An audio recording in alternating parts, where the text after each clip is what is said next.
He had confirmed, and he sent an email this morning asking for the link. And Okay. I just resent the link, and I had forwarded it as well. So hopefully, Okay. So yeah, he should be joining us shortly then. Okay, well, why don't we get started? It's 8 o'clock, I see on my clock, 8:01. So why don't we have roll call with, and then we'll wait to, excuse Tom, maybe later on in the meeting if he comes in. Okay. Okay. So, I will start roll call. Commissioner Okay. Prado? Present from Kalamazoo, Michigan. Oh, yep. And just for those that aren't aware, we do have to say where we are broadcasting from. yeah, thanks for the reminder. Oh, yep. Michelle Emig, Here, Kalamazoo, Michigan. Randy Eberts, Here from Kalamazoo County. and Jim Ritzema. Here, Kalamazoo, Michigan. And then I'm just going to double check. I don't see PSO Thomas Mayer on. So can we excuse him at the moment unless he shows up? Yeah, let's excuse him. So entertain a motion to excuse Tom at this point. Aye. So moved. Okay, motion and support. All those in favor say aye. Aye. Aye. Opposed the same. So Tom has been excused at this moment. He might come back in, then we'll resend this this motion, I guess, right, Steve? Yes. Thanks. All right. So the next item of business is introduction of guests.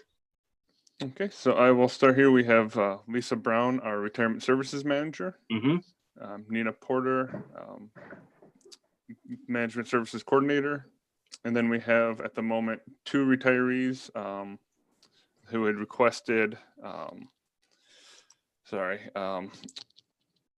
review of the Reciprocal Act for their retirements.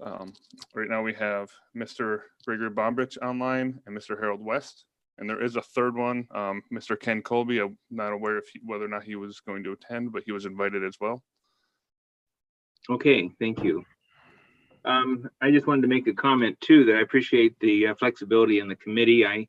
It turned out that on Wednesday, when our regular meeting was scheduled, we actually had the regular scheduled meeting of our investment committees, retirement investment committee for the city, the county, then we go on with a few more. So I appreciate you moving this for a couple days later to Friday today. Thank you. All right, so we have the approval of the minutes then. I entertain a motion to approve the minutes of September 2nd. So moved. Thanks, Jim. Okay, support for that?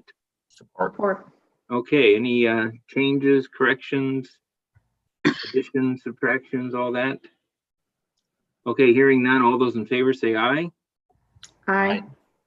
Opposed the same. So we've approved the minutes of September 2nd. All right. And now let's move to the action items. The first action item is the approval of retirement applications. And so, Steve, do you want to walk us through any of these or most of these here? And Sure. We have 14 retirement applications this time. Nothing extraordinary to call out here. I guess I would like to just confirm, Lisa, did anything out of the ordinary for any of these that you'd like to draw attention to?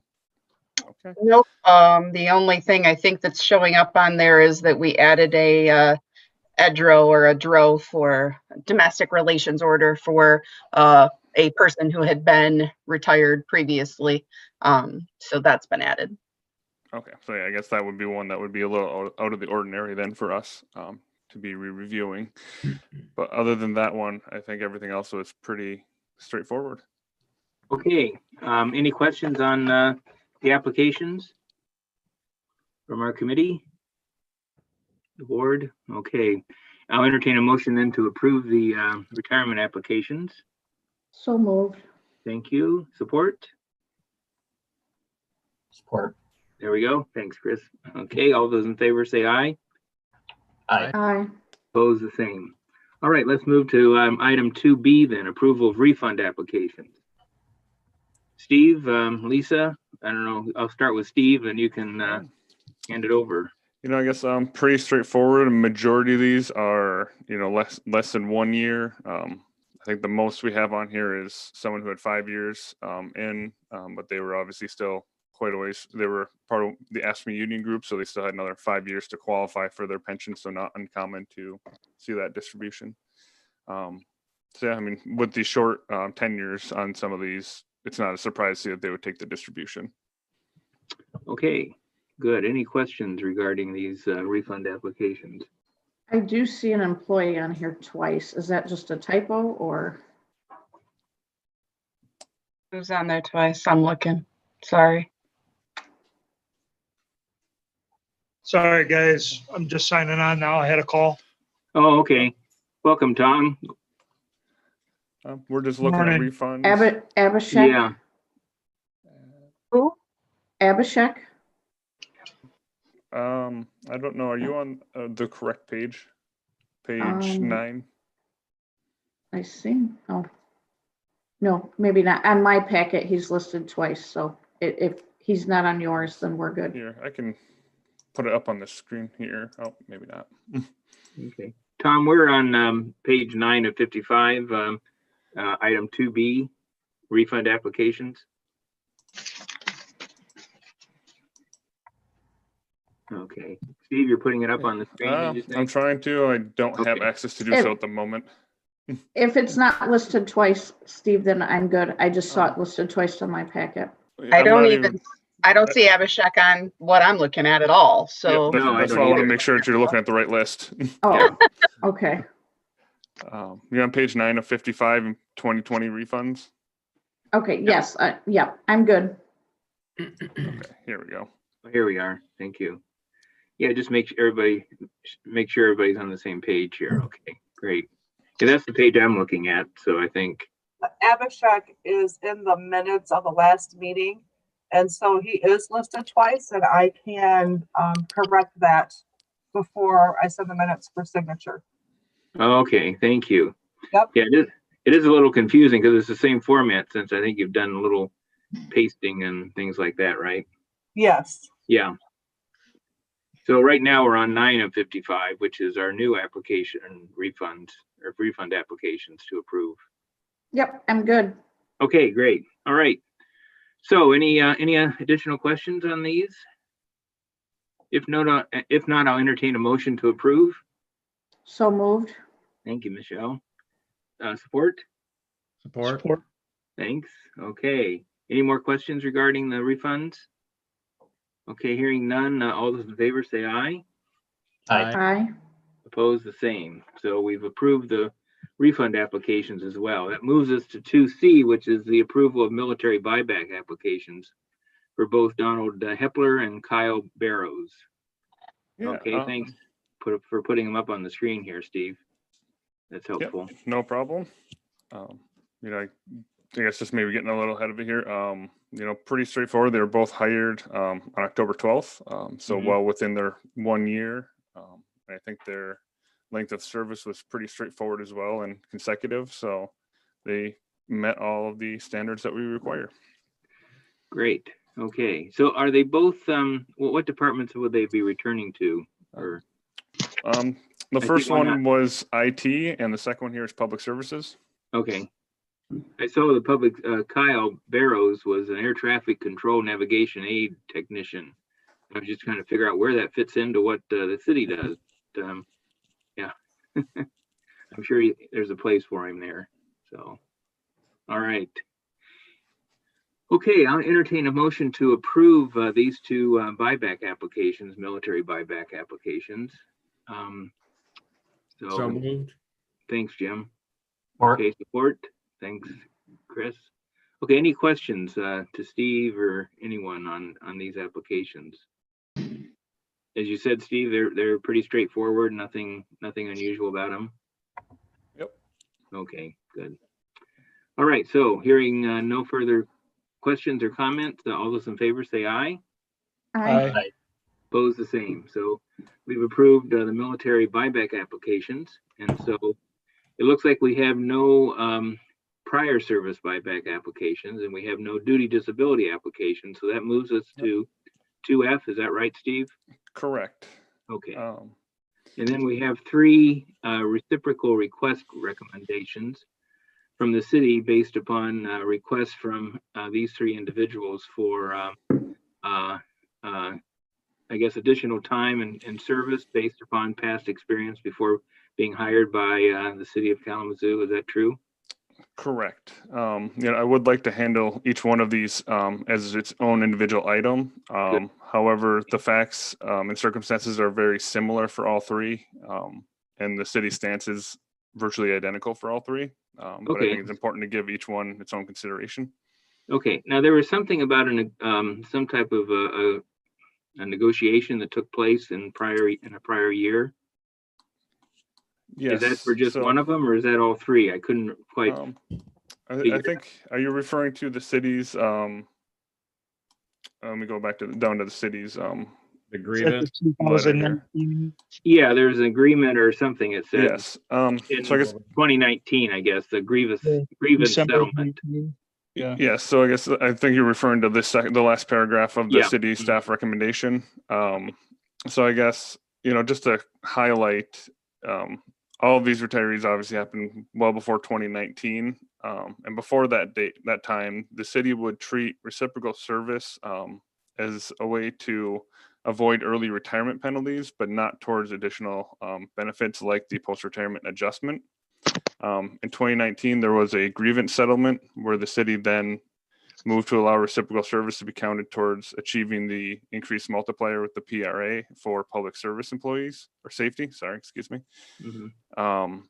And so we make these changes on a prospective basis and not retroactive. Otherwise, we'd have to reopen every public safety retirees file. And that ordinance change was formalized September 8th of 2020. And so I believe that there, in that grievance settlement, there may have been some information shared that people may be able to qualify for additional benefits if they had reciprocal service. And unfortunately, because we do not do that retrospectively, the city stance is that, we reviewed the file and none of these retirees would have been added the post-retirement adjustment. So I guess that's the big overview. I would like to look, like I said, at each one individually. Mm-hmm. Well, let's look at the first one then. Gregory Bombich, right? Bombich. Is that I hope I'm saying that properly. Yeah, thank you. And I guess one thing that struck me, what struck me here, was the fact that it's some place in the letter. I think it said that the city, it's up to the individual to bring to the city past service and past service, whatever. Yes. Years of service. That's what I'm trying to say. And it isn't something the city would sort of include on their own. Is that true? Correct. We cannot presume that previous service would or would not qualify. So there are steps in place where there is a formal application that needs to be filed. It used to be with HR, now it would be with our retiree services manager. And then the retiree services manager or previously HR would have taken steps to confirm that that reciprocal service would have qualified under the Reciprocal Service Act. And so without that step, we don't take the step to just look at resumes or employment applications to confirm whether or not someone would have potentially qualified. So, and when does the individual have to present that to the city? Is that at the point of being hired or the point of thinking about retirement? Ideally, that would have been brought prior to retirement. Clyde, I'm thinking about the Reciprocal Act. I don't know. I think that they can bring it after they retired. Is there any, are you aware of any, I believe it may be even up to 20 years after they retired. Is that correct? I don't know about 20 years. The act is not a model of legislative clarity, but in order to apply it, I think the city has always said we have to know it before you retire, and the other unit that you're claiming credit for has to also have adopted the Reciprocal Retirement Act. So if the entity that the governmental entity that you were working for did not adopt a resolution willing to be part of the act, then it's not applicable either. The other thing I want to underscore is that regardless, at least in these cases, the city, as Steve indicated, historically did not use this for enhancement of benefits, only for qualifying for retirement. And that was consistently applied up until the point when the grievance was filed. And because the pension benefit is only granted by legislative action by the commission, and legislative action only operates prospectively unless there is a clear delineation that is intended to operate retroactively, you only operate it forward. So in this case, in this case and the other two, the benefit is not available. So are you saying even if when they retired, let's say in 06, and they brought forward that they had these years of service, they still wouldn't have gotten it at that time? That's correct. Okay. Because I know this has been an issue since before I was hired 14 years ago. And I know Harold West, who's in here, wanted it just from hearsay of folks talking that had worked with these guys, and with the grievance, does Greg Bombick qualify for the higher COLA or anything? I don't believe so. Grievance? Okay. So, Clyde, first, are there any, all of these organizations, let's call them, that these three individuals received past service from or worked before they came to the city, I should say, they all have signed on to this reciprocal state agreement, right? I haven't done that research, so I don't know. Okay, so that could be an issue, but we aren't sure. Okay. I would be fairly confident that they all would have qualified, being qualifying entities. Okay. I'd have to do the official research as well, but I believe just on general overview they would have qualified. I've seen from the county, from the prosecutor's office and all those entities, they would have qualified, I'm sure, right? They would have. Now, have they taken the same stance as the city has in terms of adopting? I guess you can adopt various parts of this reciprocal state act, right? Is that what you're saying, Clyde, or how do you? It's there's certain ways you have to qualify. Again, it's the act is not a model of great drafting. Yeah. Right. Okay. Well, proceed. I'm sorry, I've interrupted a couple times here. So go ahead with your explanation for the first one. Okay. Well, I guess Mr. West here, he retired in 2006. At the time of his retirement, his PRA was not included in his retirement packet. However, based on our review, even if it were, he would not have qualified for any additional benefit. Lisa, do you have anything further to add on that? I do not. Okay. We're talking Greg Bombick, right? No, we're on Harold West right now. Harold West now. Yeah. Oh, I'm sorry. I apologize. That was Mr. Bombick. So please change everything I said to refer to Mr. Bombick. Okay, so I'm sorry, this is Harold West. So we're talking about Greg now and not myself, is that correct? Yes, my apologies for getting mixed up on which one we were on. No problem.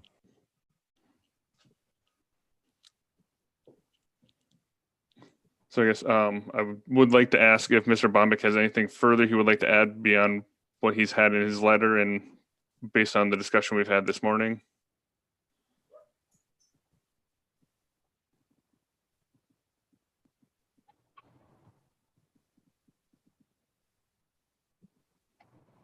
Oh, sir, we can't hear you. I think you're muted. You're probably muted, yeah.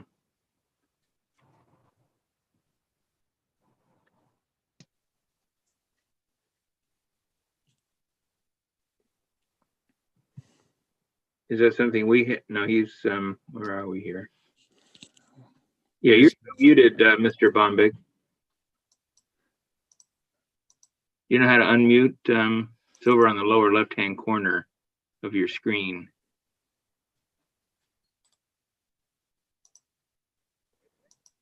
Yeah, we can see you. I just can't. Can you hear me There you now? go. Yeah, Okay. now we hear you. Yes, great. Thank you. Thank you. Sorry for that. That's okay. Happens all the time.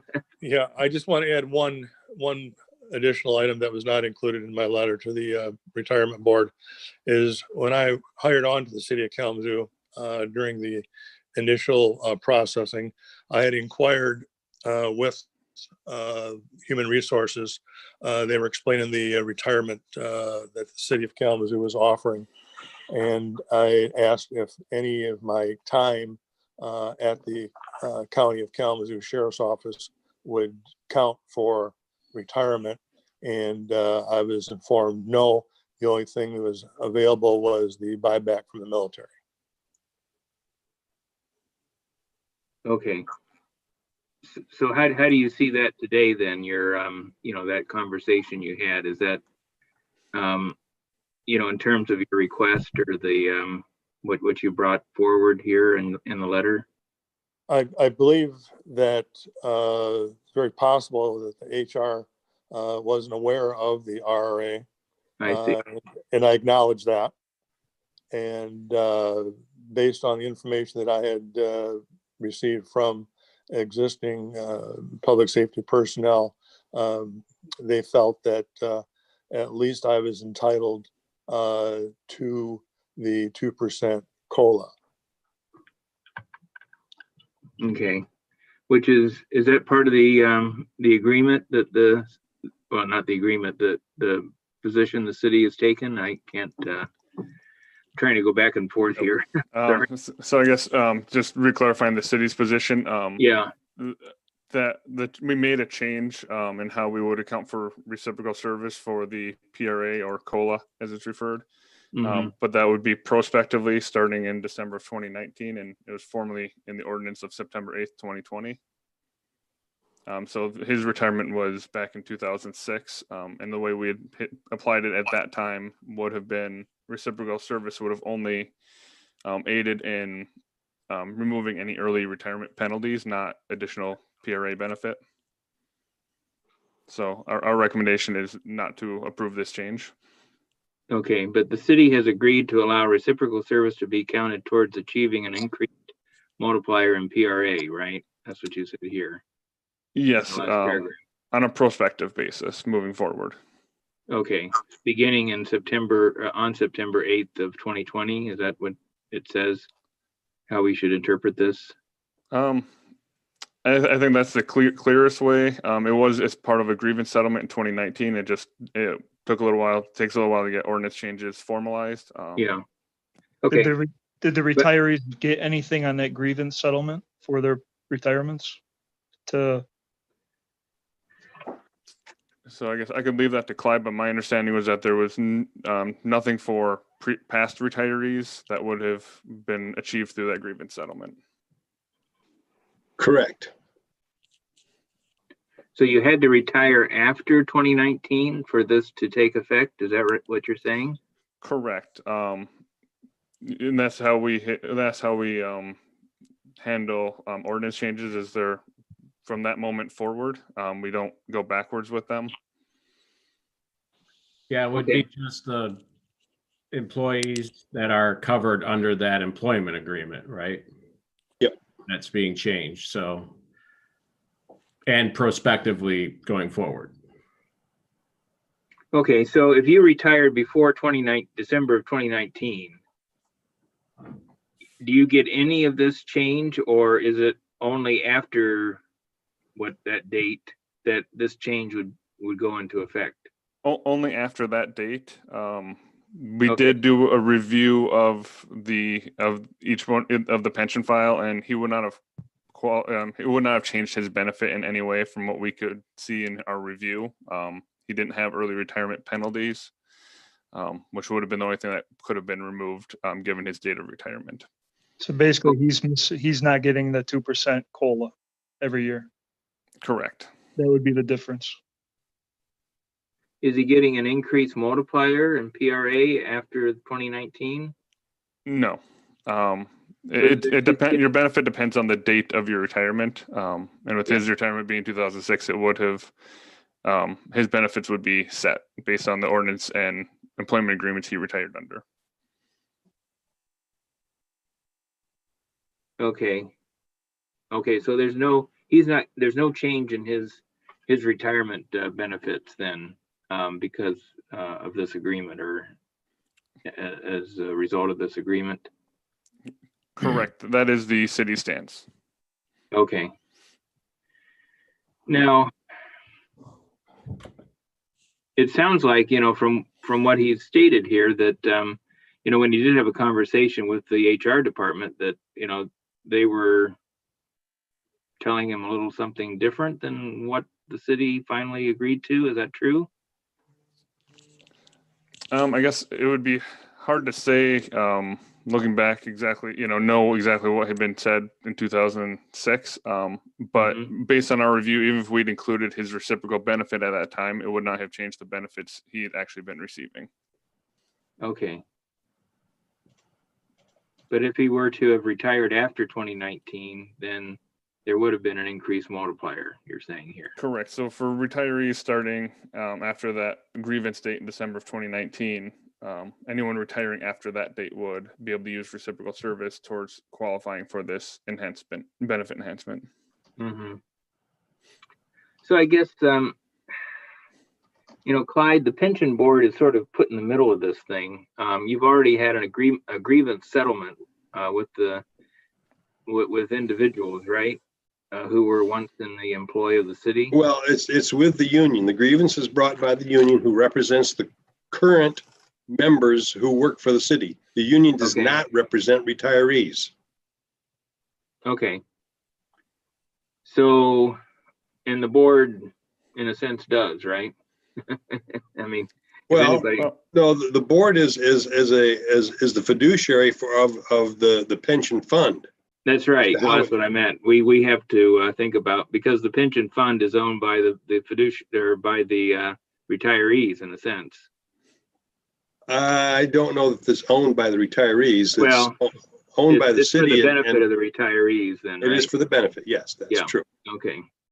So Clyde, I guess the bottom line question is, do we even have an option as a pension board to approve this request if it runs counter to an ordinance and all that? That's an excellent question, and I think there's a good argument that you don't, because the commission makes the rules in terms of the ordinance. You have to apply the ordinance. Yeah, I think that's right. I don't remember seeing many of these, or if any of them, before this time, right? Well, you wouldn't have, because the way that it was administered was that it was only used to qualify for retirement. It was not used to enhance benefits of retirement. So, for instance, a good example is, if I've got 19 years of service with the city, but I've got another 7 years that I worked for another community. I'm a City of Holland, because I happen to know they are also a reciprocal member. I can use my 19 plus my 7 to qualify for retirement. I can't use it to qualify for extra benefits of retirement. I see. Okay. And that's according to the city's ordinance that is in response to that Act 88, right? Right. Yeah. Okay. Yeah. So I'm sort of moving towards what Jim just was asking, and that was, I think it was Jim, right? I can't see everybody right now.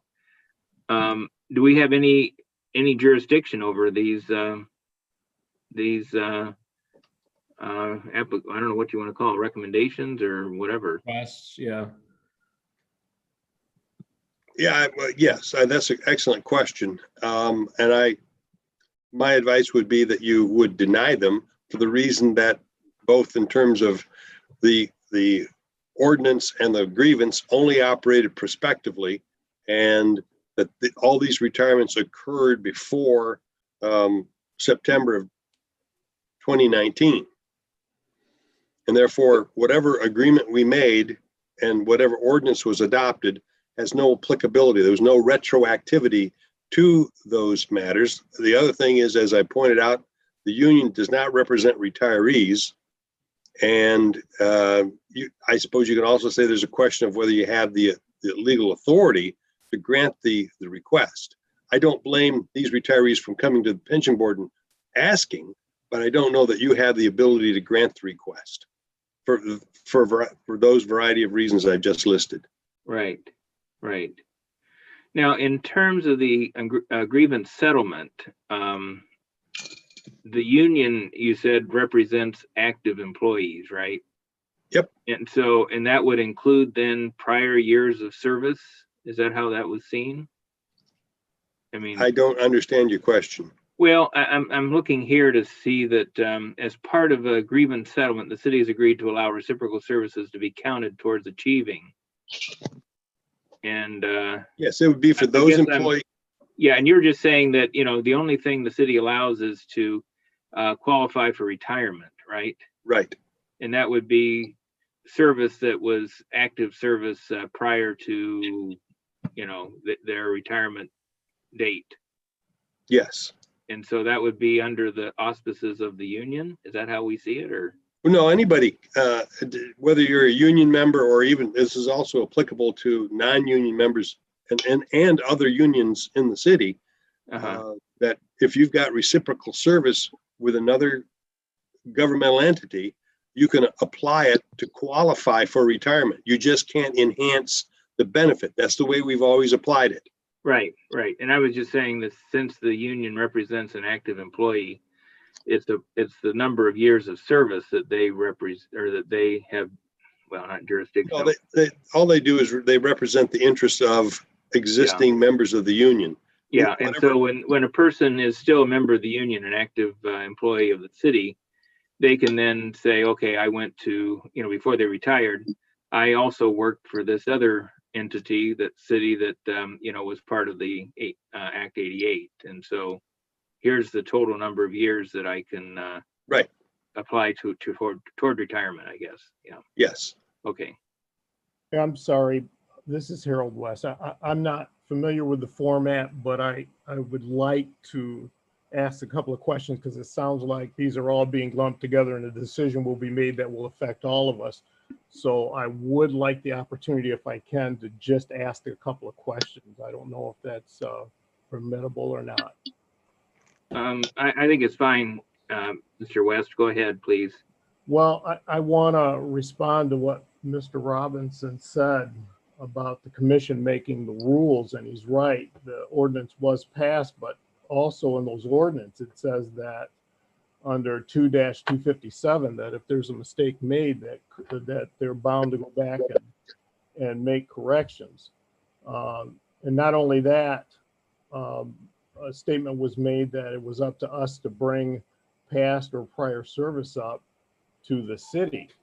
I don't think any of us knew anything about the RRA. And for me, I was recruited by the city to come from the township to the city. So, and I had no clue about the RRA. So I think if we're following the ordinance, as it says, that they're bound to go back and correct mistakes that have been made. Mm-hmm. So the mistakes that have been made can only be with respect to the prior years of service. Is that right? And then it only then I guess corresponds then to the number, or when you can retire, the number of years that you have under your years of service, I guess. Is that true, Clyde? Well, I don't know that we're not saying a mistake was made. The city interpreted a certain way. It was challenged by the union, and rather than fight over it, and we don't know whether the city would have won or lost. We did not make any admission that we made an error.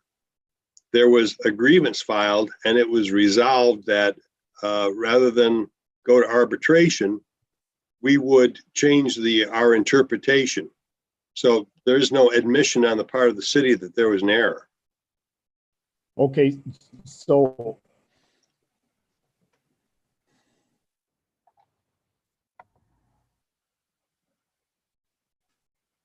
And as a result, we again, modified the ordinance, amended the ordinance to reflect that change that was, if you will, negotiated. And that's the way it'll go. That's the way we'll interpret going forward. When you're referencing, well, he referenced 2-257, which, you know, if he said if mistakes are made, they need to go back, whatever, but that's more of a claim of cumulative years, correct?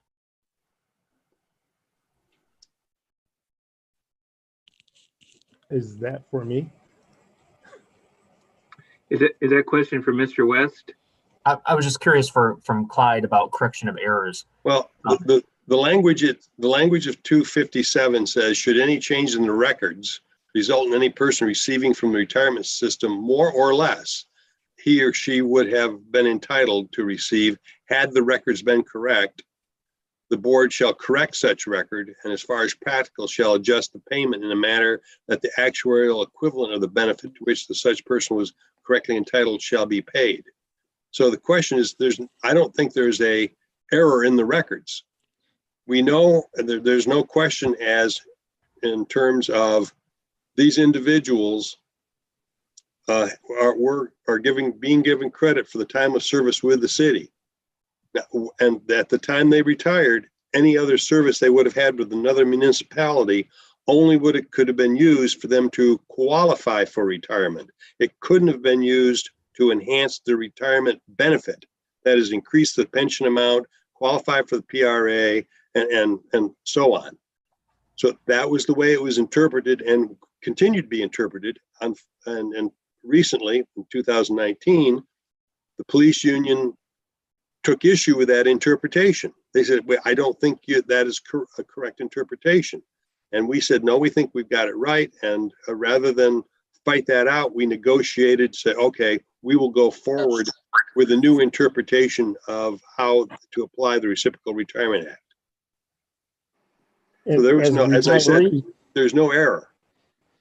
Well, as retirees, that's what we're attempting to do right now. We're attempting to resolve this issue versus any type of litigation at all, because we believe that we did qualify, because that would increase our COLA amount as a retiree. I guess. And that's why we're coming now. I mean, everyone, and I know most of the people that have requested this, and I myself, I've spent over 2/3 of my life in law enforcement and firefighting. And we're not trying to obtain benefits that we are not deserving of. What we're trying to do is just trying to work this issue out. And I'm real confused when you talk about that correction in the ordinance where it says you go back and correct it, and you're saying that that is not what that's designed for. I guess I would like to add, I did pull up the ordinance as it was amended, and you can read here Part C. As you read through, it discusses the use of reciprocal service to meet eligibility service requirements to qualify for increased multipliers. But then as you read through, members retired before December 31, 2019 can use reciprocal service for vesting purposes only and not towards those increased multipliers. And I guess as Clyde was discussing the definition of a mistake, I guess even if there were years of service to be added, no mistake was made because the actual amount paid to the retirees under their retirement the agreements and ordinances at the time would not have changed. So overall, there would not have been a mistake.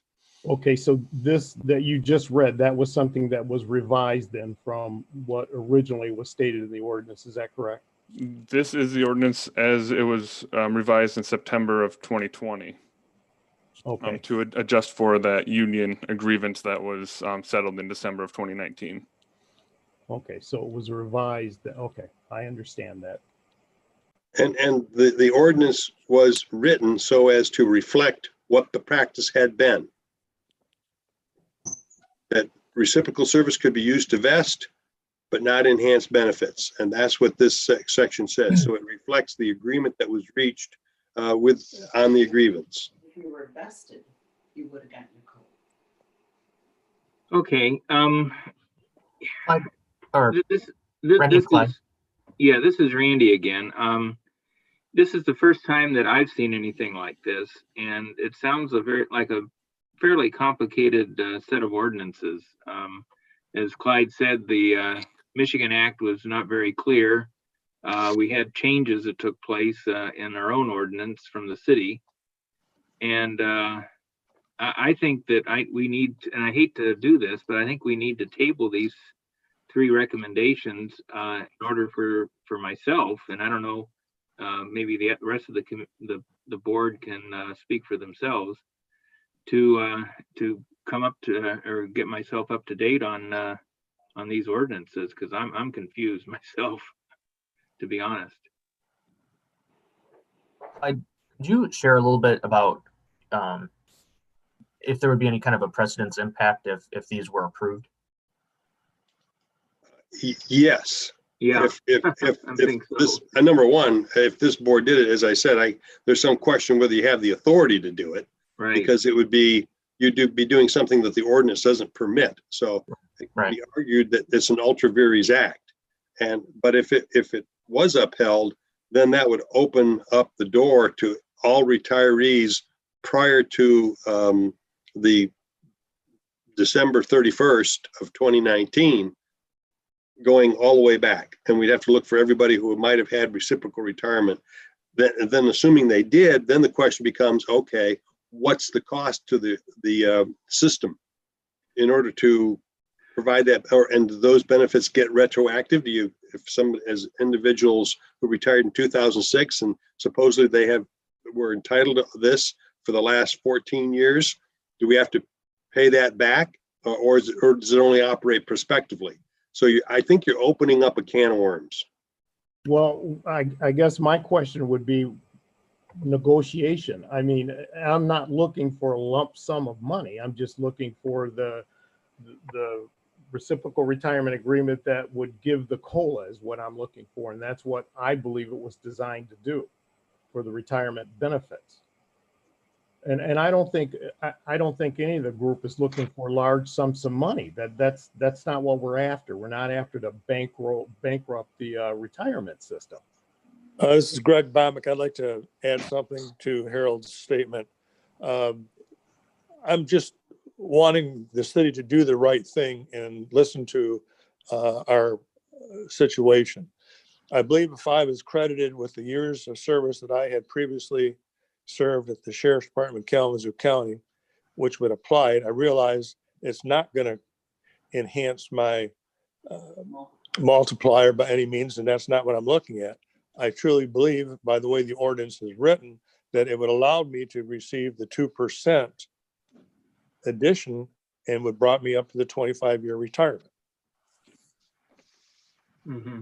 And I agree. That's exactly what I'm looking for. Again, and I think that if you talk to the retirees, that you'll find that that's basically what everybody's looking for. But I can't speak for everybody. This is Tom. Are you looking for the 2% COLA moving forward from now and just to Yes, make? sir. Okay. Yes. All right. Okay, and this grievance settlement of 2019 probably took into account all of these issues that you've just raised, right? Is that how, I don't know anything about that settlement, but Clyde, is that true, or? Well, that was certainly on our minds in making this only operate prospectively and not retroactively. Okay. Yeah, I think there's a couple of things going on here, and I don't want to discount the service that these gentlemen have provided to the city. That's very honorable, and I truly appreciate it. I think going back to what's on the table here right now, one, I believe we don't even have the ability to approve this. So we can go ahead and table it for more clarity, but if we can't approve it, then the other options are don't do anything or deny it. So we can't approve it because we can't approve something that's not in the ordinance. And it's very, in my mind, it's very clear that that sentence right there, those who retired before 2019 can only use it for reciprocal service, investing purposes, not COLAs and or PRAs and others. So I think it's pretty clear. And I, as a member of this body, I would recommend we either don't do anything, I guess, or deny it. I don't think we can go ahead and approve it because that opens up, like Clyde said, a can of worms. Plus, I don't legally, I don't think we have the ability to do that. So I appreciate what you're saying, Jim. I guess I have a question too, that if that's the case, then where do is there any place these gentlemen can come for clarification or grievance or whatever you might want to call it?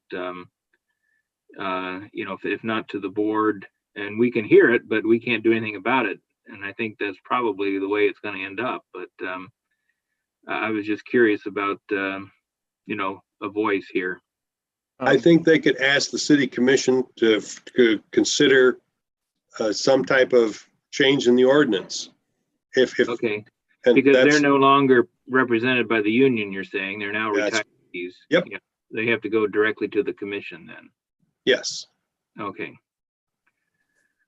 Okay, well, it would be then my recommendation then to, I guess, not do anything, because we can't, if we deny something, it's really superfluous to what the, agreements or the, this settlement's already said, and the commission's already put into, I guess, law, right? City law in terms of. It's a good question. If you say you can't approve it. The other thing as well, I'm just noticing that we're lumping these three together again. And I remember I when know, we I started, know. we mentioned we were going to see each one on an individual case. So I don't know if there's if we need to. Yeah, get I rid of think. that or- Yeah, Chris, I think it's a good question. I think we're just trying to understand, how all three first came to the board, and then second, what parameters we have to deal with these three. And it appears that we really don't have much leeway here. If we can vote to go with what the city commission has already stated, or we can just say this is something we can't rule on. Clyde, if we were to do the latter, what Randy's suggesting, is that do we just not do anything?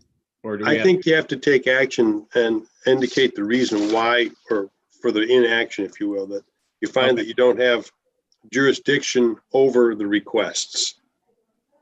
Okay, gotcha. That basically you're going to deny the request on the basis that you do not have the legal authority to grant the relief sought. So I'm going to go ahead and move what Clyde just said, just to get this on, the table, so to speak. And then, if there's discussion, but I think we need a motion, and I'll make that motion. Okay, the motion is that we have no legal authority to really deal with these requests then. Okay. Right. Is there support for that motion? Support. Okay, thanks, Michelle. Okay, discussion. I guess before we move to vote, would you like me to review the other two cases? Well, let's, just in fairness, or are we doing them one at a time? we'll do them one at a time. I think that's what was agreed upon. So Yeah, I think we do need so them. the motion for this one would be Mr. Bombich's request. And so unless there's a request, well, go ahead. We do each one separately. So Mr. Bombich's request then, which is a request to increase the multiplier and receive a PRA from the time going forward plus the 2% COLA. Is that what I'm hearing? Increase the multiplier. That's not what we asked for. Well, who was that? I'm sorry, Lisa, was that you?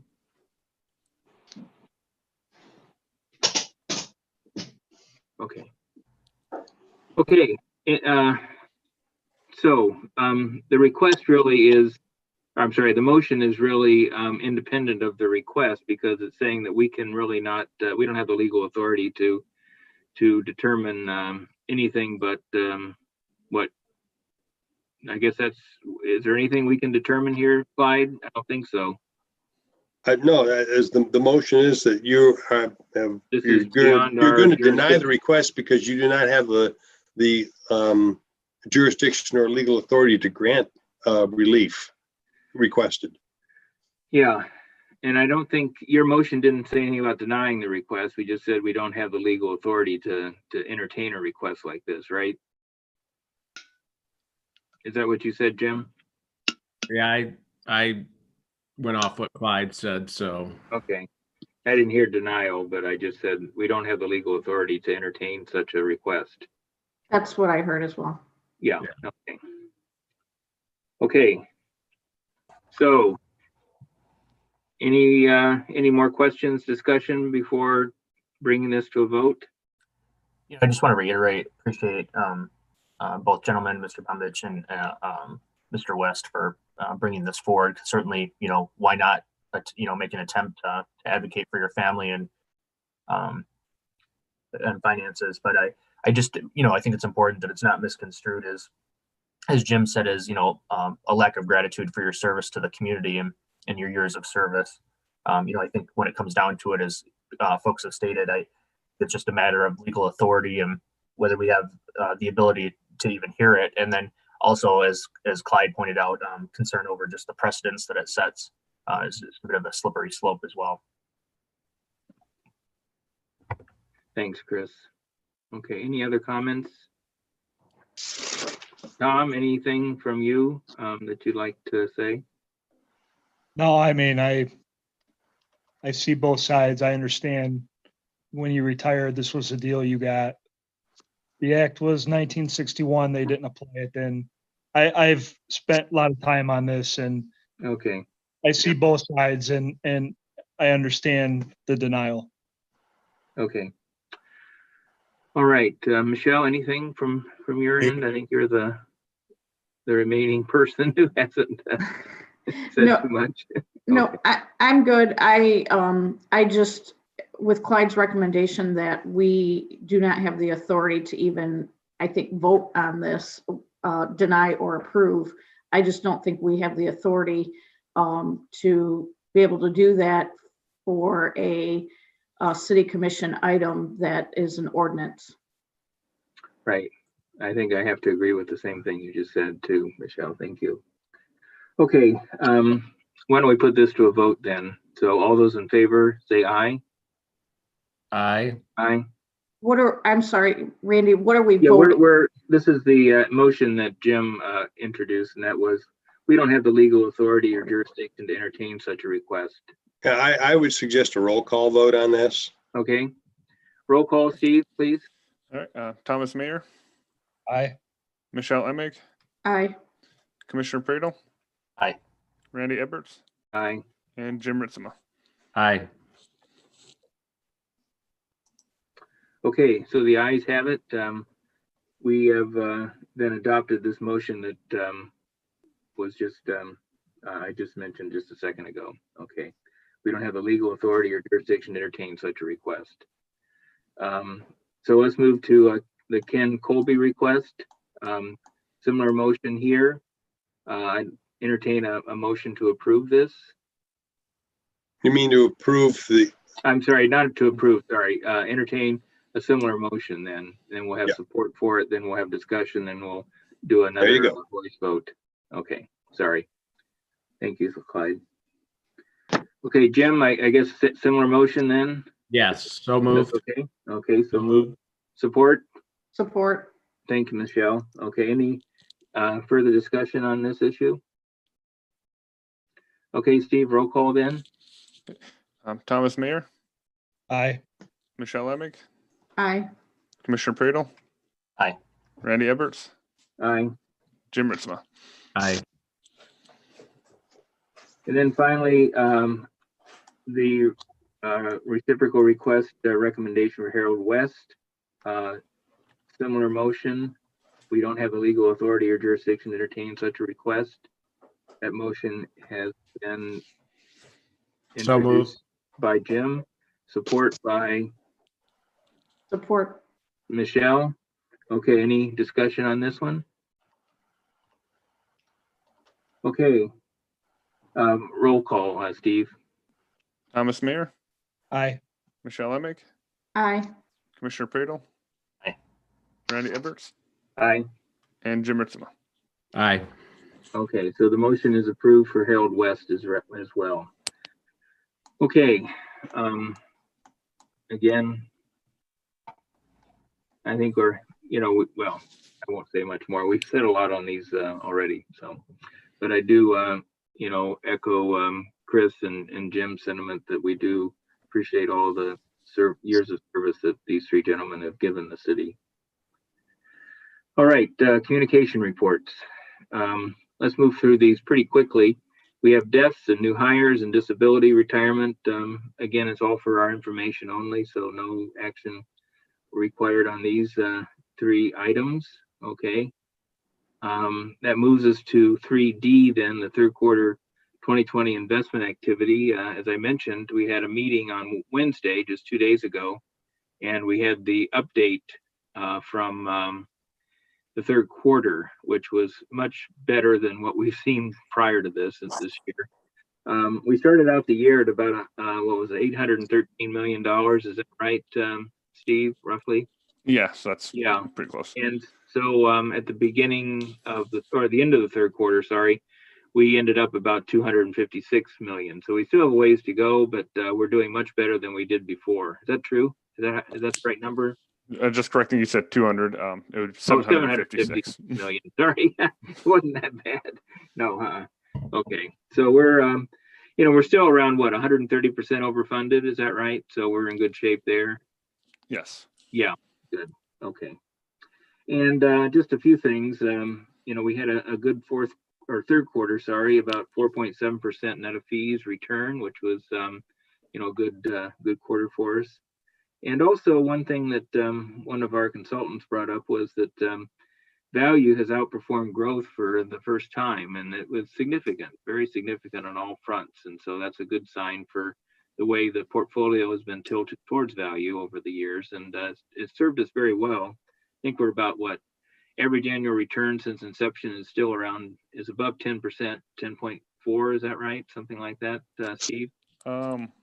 Net of fees, I think it's at 10.51%. Oh, 10.5. Right. Good. Thank you.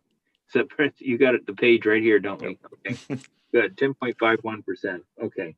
So we're doing pretty well. And, I think we're only going to get better by the end of the year. So, and one thing we always do at the end of the year because of state statute is that we have to do a hard rebalance to make sure that we're no more than 70% in equities. And right now we're around 67%, I think, in equities. That's 68.4%. So it says right here on the sheet paper that Steve has put up for our display here. Okay. And so we'll be doing some rebalancing. And one thing the committee did decide was to,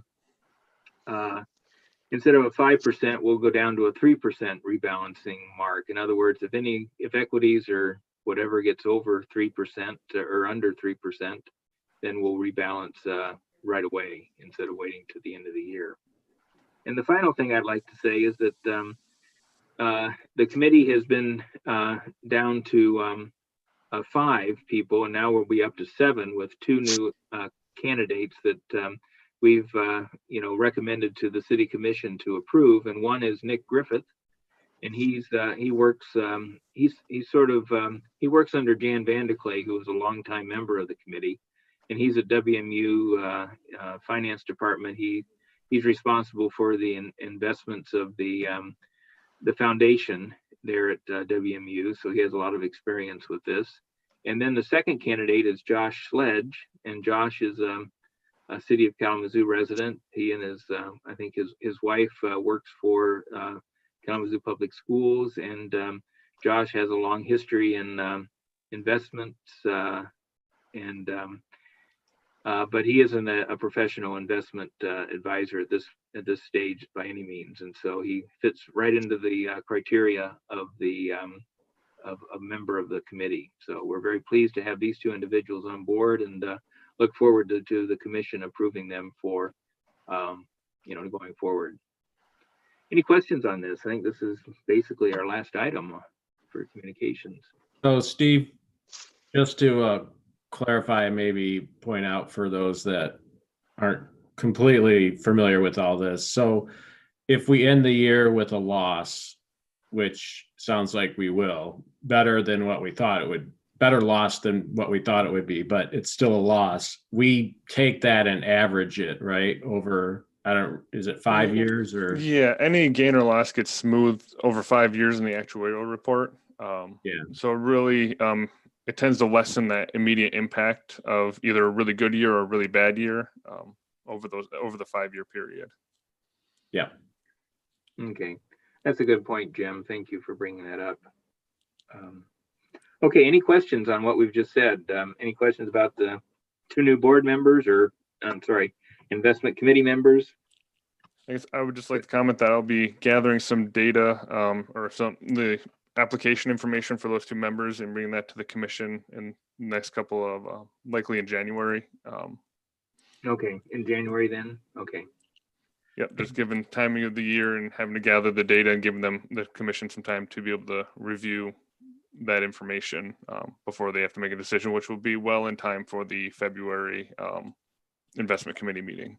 Good. Okay. So by our next meeting for the investment committee, they will be duly appointed members then. Great. Yeah, we hope. Keep our fingers crossed. Yeah. They're very good candidates, so we're very quite pleased that they've stepped forward to volunteer to be part of the investment committee.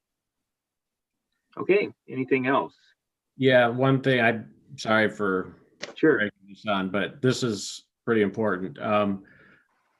Last meeting, I believe, there was a request from former city manager Ken Collard to go back. Well, I'll have Steve kind of summarize the request. I asked Steve to go ahead and have our actuary prepare that analysis per Ken's request. So Steve, you want to just summarize what that is? Sure. What we're looking to do with the actuary is go back to 2013, which would be the immediate post early retirement initiative, and compare what the benefit projections would have looked like based on the census data at that time to our census data as of our most recent actuarial report, and be able to compare what effects the early retirement initiative has had on the retirement system, along with the hirings and position additions that have happened since then, and just be able to kind of study that from how that has affected the system as a whole. Okay, that is something that as you mentioned, Jim, Ken Collard has brought forward to the board and the investment committee several times. So I'm glad we're looking into that. So thank you. Should we, as a board, since I guess that's where this information will be coming back to, just kind of ratify that decision? Is that for Clyde? Yeah. Yeah. Yeah. Because that's the action of the board. The board's asked for this information pursuant to the request of the retiree. So yes, Okay. It should come back to this board. So it's not the investment committee, it is the board that will be requesting this then. Yes. Yeah. Now that should be shared with the investment committee, but yeah, the board has asked for this information. Yeah, and we would share it with the commission as well, city commission. So I guess just to make everything, dot the i's, cross the t's, I would move that we go ahead and approve or ratify the decision to have our actuary, Gabriel Roeder, perform the analysis that was requested at the last meeting by former city manager Ken Collard. Okay, there's a motion on the table. Is there support? Or Thanks, Chris.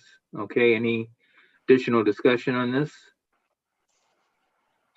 Hearing none, all those in favor say aye. Aye. Aye. Opposed, the same. Motion carries. Okay, good. Thanks, Thank you. Tim. Yep. Thank you. Okay, so we'll look forward to this. It'll probably be, I imagine in 6 months or so, don't you think? Probably gonna- Oh, I believe we should have it ready for the next meeting. For the next meeting? I've Okay. worked with GRS. We'd still have a lot of that data readily available. It's just a matter of when they can squeeze it into their schedule. So I don't want to go as far as to guarantee it, but I am really hopeful that we should be able to have that in place. Okay, so by beginning of March, then we hope to see that as a board here. Good. Okay, great. Okay, let's see. Anything else that we need to discuss? Steve, anything? I'll just go around the table, people that I see here on the screen. I guess at some I don't know if we want to do it before the round table or after, but we do have to address public comment if there is any. Oh, yes, please do. Sorry, I forgot about the public comment. So I guess at this point, is there any public comment? There are no public comments at this time. Okay, thank you. Okay, thank you. Before we go around the table then, Clyde, I think, I mentioned this at the very beginning and I think everybody was here, but just, for the record of the meeting, why don't you just say what you told us at the beginning? There's two bills in place about virtual meetings. Right. There was an amendment to the Open Meetings Act that permitted no reason virtual meetings through the end of this year. Obviously, with the recent spikes in the COVID cases, that could become problematic after December 31st. And there was some concern that on at least part of the Michigan Municipal League, perhaps also the Township Association, that this really didn't make much sense given where we're at.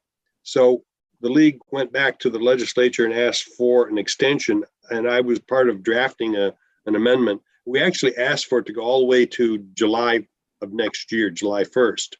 Well, what has been introduced in the legislatures only goes through March 31st. There's also a very convoluted, the First Amendment that was made in October about when, after that deadline passes for no reason virtual meetings, the hoops you have to jump through in order to continue to have virtual meetings.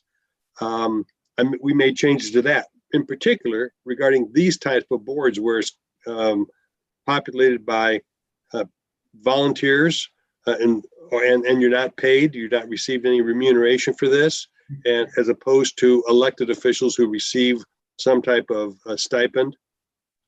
And because that was what the legislatures, and this is on both sides of the aisle, apparently were concerned that local officials would kind of game the system. And number one, I don't know that those fears are realistic, but nonetheless, I voiced the concern, and I raised, in fact, the Retirement Investment Committee as the example, is that here's a group of people who give up their time to provide a valuable service to the city, and you're going to make them jump through the same hoops as you would make city commissioners, for instance, do, who are actually popularly elected and do get a salary. Small that it is, but nonetheless, they are given some type of pay. So we worked that into there. So there's two versions currently before the legislature. Hopefully they'll take them up during lame duck. There's a Senate version, which is kind of a bare bones that basically keeps everything in place, but pushes that no reason for a virtual meeting through to end of March. The other one is in the House. Again, that really is a very good bill because it eliminates a lot what was adopted in October and basically says, as long as you follow these rules, you may continue to have virtual meetings ad infinitum. They get rid of this kind of a stair-step approach that the legislature took when they amended the Open Meetings Act in October. So my understanding is the House bill is starting to move. I don't know if it was either taken up in committee or reported out from committee. And they have got a very short period of time to do this in this lame duck session. The information I received yesterday is that the lame duck session is scheduled to end on the 17th. So in the next 2 weeks, it'll be kind of interesting to see what the legislature does. Obviously, if they wish to prolong the session, they can. They've done that in the past years, but right now they're scheduled to be done for the year on after the 17th. And there's a lot of bills that are going to be getting through the legislature because there's a change as of January 1st. The House completely changes. The Senate stays the same. So those people who will be term limited off, this is their last opportunity. And you may recall a few years ago under the Snyder administration, there was a flurry of legislation in December. It was like 41 bills got passed. So if the legislature wants to do things, they can do them quickly. The problem is you can either do it quickly or do it correctly. You usually can't do it both. And we'll see what happens. So we'll keep you or keep all the city informed as to how these two possible amendments to the Open Meetings Act come about. If they aren't passed, then that opens up a different situation come January 1st. I have it on fairly good authority that one of these two bills will pass. At least they'll, I think, push the deadline for no reason virtual meetings to at least through the end of March of next year. Okay, so the end of March, not the 1st of March. So that's well, let me that would include our if it's the end of March, that would include our next meeting. So that would be good. So and I asked Clyde to mention this just because it was I don't know, I can see it becoming a fairly big issue, especially for the investment committee, which everyone is volunteer. And if they are fearful of any type of contact, then we might not even have a quorum. And so I hope that the legislature can remedy this quickly. Yeah, I've got the bill in front of me. It's the Senate bill goes through, it would be retroactive to March 18, 2020 through March 31st, 2021.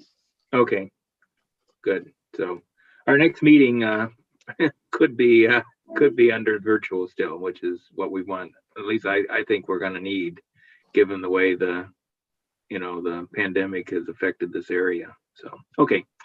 Thanks, Clyde. Thanks for that update. Appreciate it. Any other questions? Let's go around the table here. Steve, anything? Nothing for me. Okay, Clyde, anything else? Okay. Jim? Nope.